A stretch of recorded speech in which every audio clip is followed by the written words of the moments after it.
మా పేరెంట్స్ మాకు ఇవ్వాల్సిన ఫ్రీడమ్ కన్నా ఎక్కువనే ఫ్రీడమ్ ఇచ్చారు.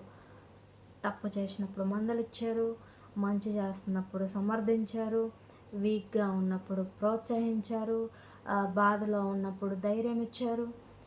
ఒకటేంటి ఎన్ని జేయాలో అన్నీ 100కి 100% జేసినప్పుడు, మనం గూడా వాళ్ళకి రిటర్న్ జేయాలి గదా!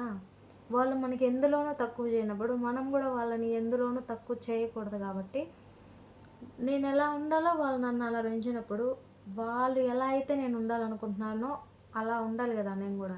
సో, దట్ వే వాళ్ళనుకున్న లైఫ్ వాళ్ళకి నేనివ్వాలి. వాళ్ళు నాకొక లైఫ్ ఇచ్చారు. దాంట్లో నేను సక్సెస్ అయ్యే ఉన్నా. బట్ వాళ్ళొక లైఫ్ కోరుకుంటారనమాట. ఆ లైఫ్ ఏంటనేది మనం తెలుసుకొని మనం వాళ్ళకివ్వాలి.